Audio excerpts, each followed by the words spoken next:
She-Hulk, it's bad, but this episode is probably the best of the lot. When I started doing YouTube reviews, I gave shows grades, but to make them make sense, I had to grade on a curve. Hollywood has broken my review system by repeatedly releasing things that are so bad they fall outside of the grading. I was giving She-Hulk Fs, and then Witcher Blood Origin came along. So we start off on a bad note. The show does a replay of stuff from past episodes of Jen from episode 1 saying she didn't want to be a superhero, Hulk asking what else she was going to do, and a montage of Jen twerking, drinking, belching and generally being a moron, and all of this stings because this series could have been so much better than this. So they're replaying some of the arc that will lead to Jen eventually becoming a superhero in the Charlie Cox bar scene, and this is just not a revelation that a 30-something woman should be having because she likes a boy. Don't misunderstand, this episode is still bad. There's an awful lot wrong with it. What redeems it is that they actually do some superhero stuff in a superhero series, and they've only gotten around to that in episode 8 of 9 total. That and Charlie Cox's Daredevil elevates the whole thing, even if the writing for his character is off, and he's very different to the character from the Netflix series. He tries his best, and him and Tatiana Maslany seem to have genuinely good chemistry together. She acted better when she was on screen with him. On a lighter note, it appears Charlie Cox is coming back with another Daredevil series, but this time on Disney. So there may be at least one person at Disney that still has a functioning brain cell.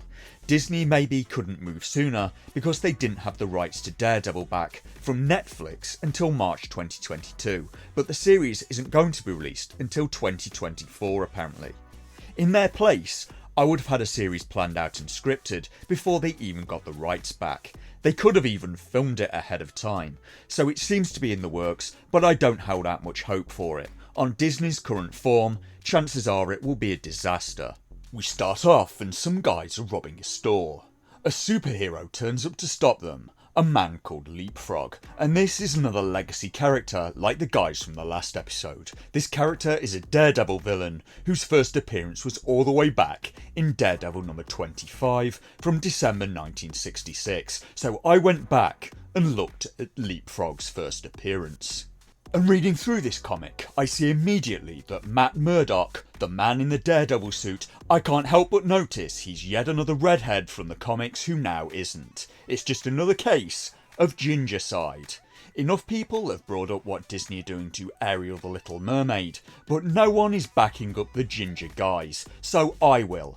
And from the opening issue of She-Hulk's cover, Jen was supposed to be ginger too. But no time for that nonsense now, I suppose. Back to She-Hulk. So, Leapfrog is a disaster as a superhero. He fails to stop the robbers and tries to use some jet boots to get away, and the legs of his costume catch fire. He's now at Jen's law firm trying to sue the Urkel looking guy that makes Jen's suits, because now Leapfrog has 3rd-degree burns on his legs. Jen doesn't want to take the case because of conflict of interest, but the firm wants her on it nonetheless. Frog Guy's dad is a big client of the law firm, and he wants She-Hulk. But She-Hulk likes her nice clothes that she gets from Urkel, and she doesn't want to annoy him. How shallow can she possibly get? So Jen goes to Urkel and tries to come to a settlement with him in order to avoid a court case altogether, and not upset him. But Urkel gets irate at the implication that his work is faulty, very irate, so he wrecks the dress he was making for Jen for her upcoming award show, and he tells her to get out as he calls her a greasy old buffalo. So it's going to court, and who turns up as Urkel's lawyer but Matt Murdock, Daredevil being played by Charlie Cox, and he's too good for this show. Jen loses the case in minutes as it transpires that Frog Guy had put jet fuel into his rocket boots against instructions from the tailor, so the judge fines for the tailor, which seems fair. If your Audi explodes because you filled the engine with TNT, that's hardly Audi's fault. Jen is later at a bar drowning her sorrows, as now Urkel is annoyed with her and won't give her clothes, she lost the case, and she's also a lush. So they do the whole Jen in a bar with Matt Murdock scene that I've already discussed. And then they get interrupted by work, and Jen has to go and meet Todd, the creepy guy, who keeps on turning up like a bad penny.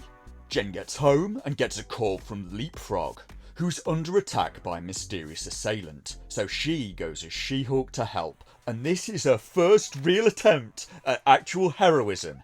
8 episodes into a 9-episode series that probably isn't going to be renewed. She-Hulk gets to the car park and meets Leapfrog, who has the attacker on the top of his car, and it's Daredevil.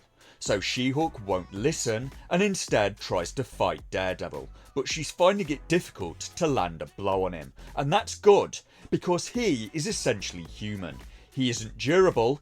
If She-Hulk hits him, he'll likely die, and never mind the damage she's doing to the car park. Hundreds of thousands, if not millions of dollars in property damage. She gets annoyed and throws a car at Daredevil, and who's going to pay for all of this damage? So finally, She-Hulk does the clap thing that creates a shockwave, and it looks like it breaks every car window near to her. What it would also do is probably render Daredevil permanently deaf, and it would be like that scene from The Boys where Homelander meets the Daredevil clone and permanently deafens him. I may have to review The Boys at some point because that series was a debacle. So She-Hulk wins and picks up Daredevil, taking off his mask and finding out that underneath it is Matt Murdock. Matt finally gets a chance to explain. Leapfrog is the bad guy. He's kidnapped Urkel and wants him to make a better suit for him, and Daredevil is just trying to rescue Urkel. So Jen just smashed up a multi-storey car park full of cars to defend a kidnapper because she couldn't be bothered finding out what was going on before she jumped in, all guns blazing. And then she never has to deal with it. Jen says she will just leave a note, and how's she going to pay for any of that damage? Could you make me a cup of tea, please, Stephanie?